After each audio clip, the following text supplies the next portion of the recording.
that may work better, but this particular one did not work for me at Rogers.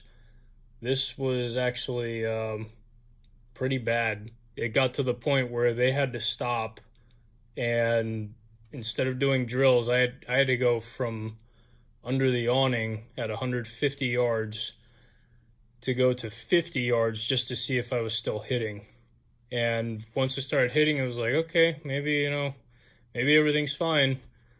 Go back to 150 yards. No, it was scattered all over the place again. So this particular buttstock design, it did not work for me. It may work for other people. It looks really good, I guess, for airsoft and whoever else wants to use this. Maybe on a KP9, a KR9, or any other Vityaz clone, perhaps it would work. But for an intermediate power cartridge, it did not work for me. And also, to go off of this as well, yes, you have screws on this. Unless there's specific directions that say put Loctite on it.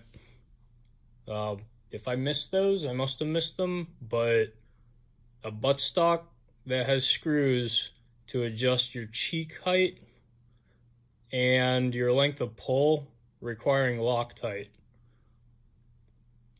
I'll just let that hang there for a second. If that's what it takes to fix your actual, rest on the gun for a precision shot, then by all means, if that's your thing, go right ahead. I don't see that as being something optimal in a firearms accessory design. Again, this might work for a pistol caliber carbine setup. I plan on using the PT1 Gen 2s that just came out for the for what we have here in the US. It's the KR9 SBR, KP9 if you're going to Form 1 it.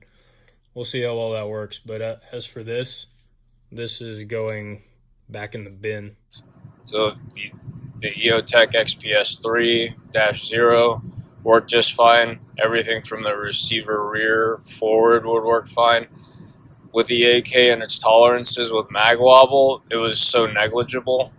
But having a buttstock, something that's supposed to be able to handle a recoil straight back in your shoulder, that was the one thing that actually went down. And I'm sure that also affected a bunch of other things with it. But in order to actually finish up the course, it involved myself taking the Daniel defense from Dan, and Dan having to go through two different school guns, one that had a hammer follow issue, and did they even attempt to clean it?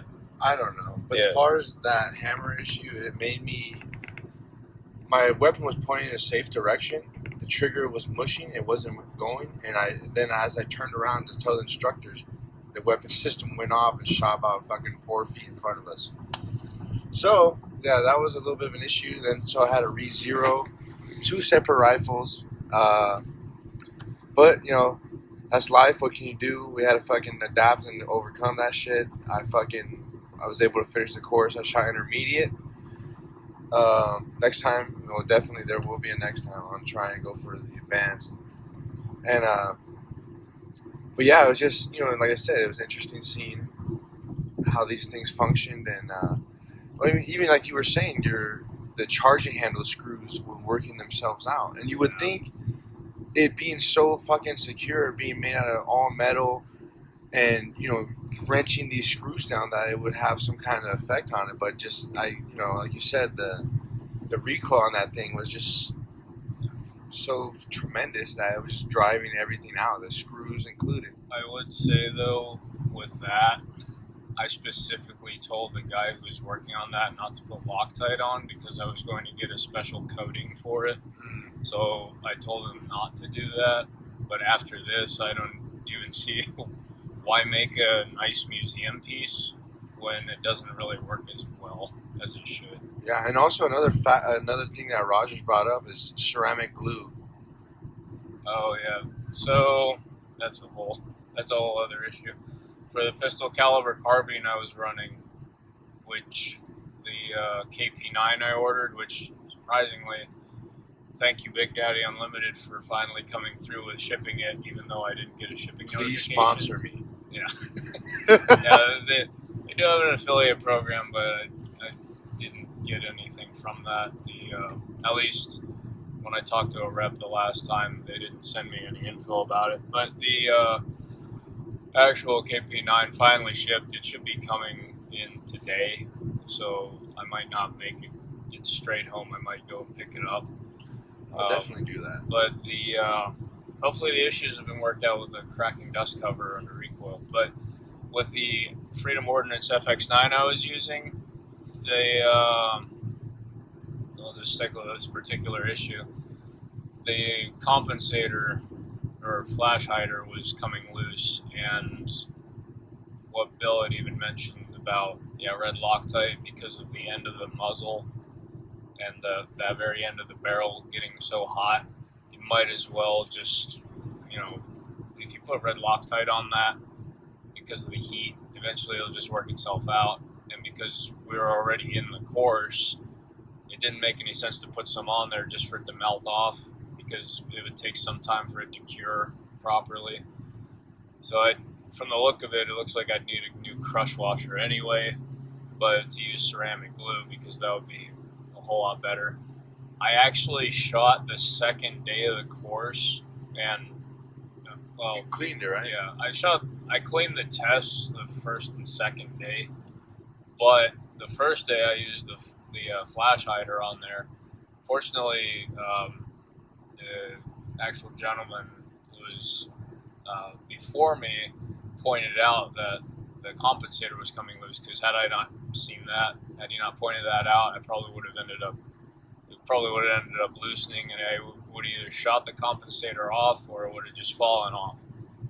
But with him pointing that out, I ended up just taking the compensator off completely and still ran the course. It's a pistol caliber carbine, and we're not doing anything prone or kneeling. It's all standing, so A little bit of moving in there. yeah, not having a comp on a PCC. I'm not trying to shoot out to 100 yards with the precision shot with 115 grain 9mm.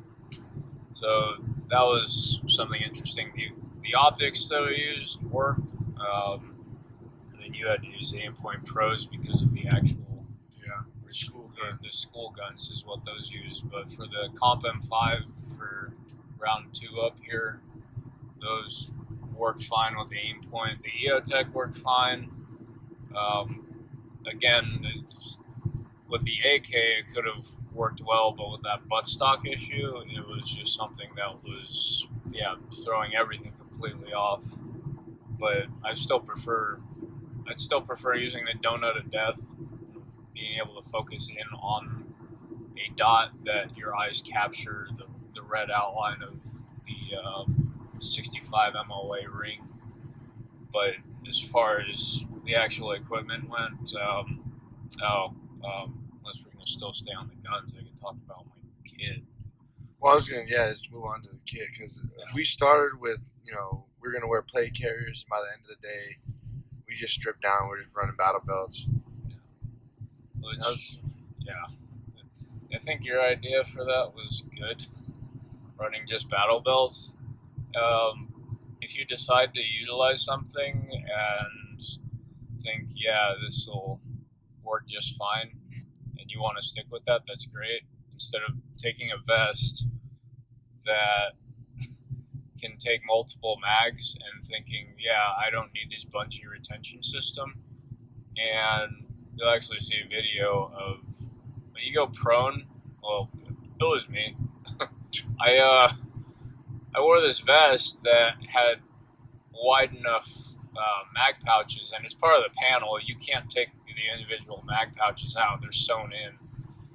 But I opted to leave the mag retention straps, the bungee cords, back home, and with AK mags, maybe under tension those will work just fine, but with 5.56 mags, because we're using Lancer